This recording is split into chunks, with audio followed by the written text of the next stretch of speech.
The day was well advanced when Marguerite woke, refreshed by her long sleep.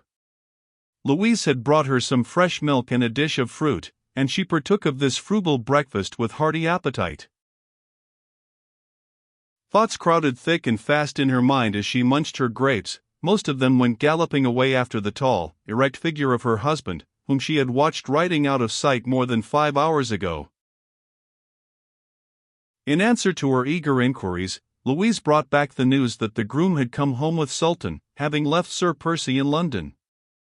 The groom thought that his master was about to get on board his schooner, which was lying off just below London Bridge. Sir Percy had ridden thus far, had then met Briggs, the skipper of the Daydream, and had sent the groom back to Richmond with Sultan and the empty saddle. This news puzzled Marguerite more than ever. Where could Sir Percy be going just now in the Daydream? On Armand's behalf, he had said. Well, Sir Percy had influential friends everywhere. Perhaps he was going to Greenwich, but Marguerite ceased to conjecture. All would be explained anon. He said that he would come back, and that he would remember. A long, idle day lay before Marguerite. She was expecting the visit of her old schoolfellow, little Suzanne de Tournay. With all the merry mischief at her command, she had tendered her request for Suzanne's company to the Countess in the presence of the Prince of Wales last night. His Royal Highness had loudly applauded the notion, and declared that he would give himself the pleasure of calling on the two ladies in the course of the afternoon. The Countess had not dared to refuse, and there was entrapped into a promise to send little Suzanne to spend a long and happy day at Richmond with her friend. Marguerite expected her eagerly. She longed for a chat about old schooldays with the child. She felt that she would prefer Suzanne's company to that of anyone else, and together they would roam through the fine old garden in rich deer park, or stroll along the river. But Suzanne had not come yet, and Marguerite, being dressed, prepared to go downstairs. She looked quite a girl this morning in her simple muslin frock, with a broad blue sash round her slim waist, and the dainty crossover fichu into which, at her bosom, she had fastened a few late crimson roses. She crossed the landing outside her own suite of apartments, and stood still for a moment at the head of the fine oak staircase, which led to the lower floor. On her left were her husband's apartments, a suite of rooms which she practically never entered. They consisted of bedroom, dressing and reception room, and, at the extreme end of the landing, of a small study, which, when Sir Percy did not use it, was always kept locked. His own special and confidential valet, Frank, had charge of this room. No one was ever allowed to go inside. My lady had never cared to do so, and the other servants had, of course, not dared to break this hard and fast rule. Marguerite had often, with that good-natured contempt which she had recently adopted towards her husband, chaffed him about this secrecy which surrounded his private study.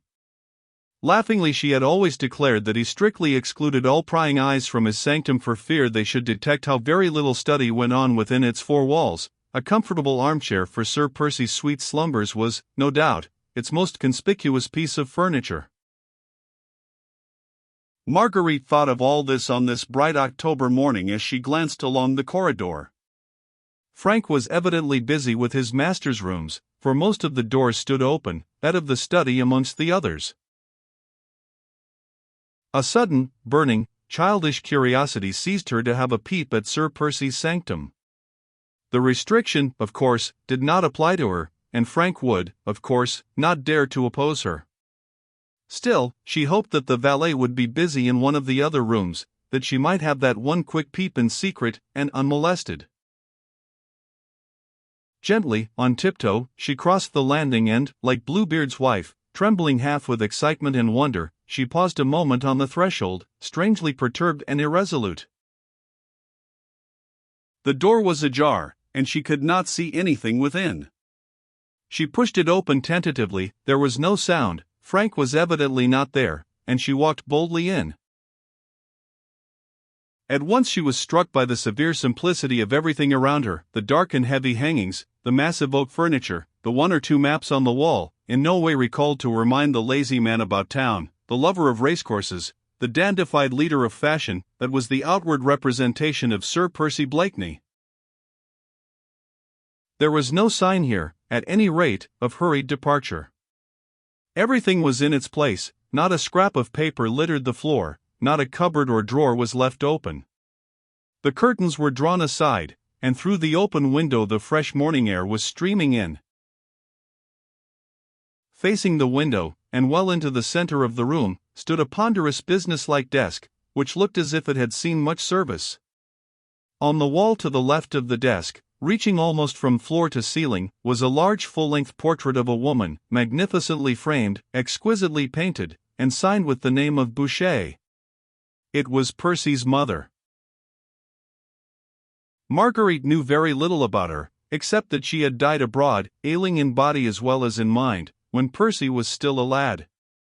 She must have been a very beautiful woman once, when Boucher painted her, and as Marguerite looked at the portrait, she could not but be struck by the extraordinary resemblance which must have existed between mother and son. There was the same low, square forehead, crowned with thick, fair hair, smooth and heavy, the same deep-set, somewhat lazy blue eyes beneath firmly marked, straight brows, and in those eyes there was the same intensity behind that apparent laziness, the same latent passion which used to light up Percy's face in the olden days before his marriage, and which Marguerite had again noted, last night at dawn, when she had come quite close to him, and had allowed a note of tenderness to creep into her voice. Marguerite studied the portrait, for it interested her. After that she turned and looked again at the ponderous desk. It was covered with a mass of papers, all neatly tied and docketed, which looked like accounts and receipts arrayed with perfect method. It had never before struck Marguerite, nor had she, alas, found it worthwhile to inquire as to how Sir Percy, whom all the world had credited with a total lack of brains, administered the vast fortune which his father had left him. Since she had entered this neat, orderly room, she had been taken so much by surprise, that this obvious proof of her husband's strong business capacities did not cause her more than a passing thought of wonder. But it also strengthened her in the now certain knowledge that, with his worldly inanities, his foppish ways, and foolish talk, he was not only wearing a mask, but was playing a deliberate and studied part. Marguerite wondered again. Why should he take all this trouble? Why should he, who was obviously a serious, earnest man, wish to appear before his fellowmen as an empty-headed nincompoop? He may have wished to hide his love for a wife who held him in contempt, but surely such an object could have been gained at less sacrifice, and with far less trouble than constant incessant acting of an unnatural part. She looked round her quite aimlessly now. She was horribly puzzled, and a nameless dread, before all this strange, unaccountable mystery, had begun to seize upon her. She felt cold and uncomfortable suddenly in this severe and dark room. There were no pictures on the wall, save the fine Boucher portrait, only a couple of maps, both of parts of France, one of the north coast and the other of the environs of Paris. What did Sir Percy want with those, she wondered. Her head began to ache. She turned away from this strange Bluebeard's chamber, which she had entered, and which she did not understand. She did not wish Frank to find her here, and with a last look round, she once more turned to the door. As she did so, her foot knocked against a small object, which had apparently been lying close to the desk, on the carpet, and which now went rolling, right across the room. She stooped to pick it up. It was a solid gold ring, with a flat shield, on which was engraved a small device.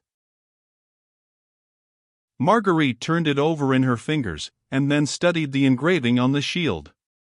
It represented a small star-shaped flower, of a shape she had seen so distinctly twice before, once at the opera, and once at Lord Grenville's ball.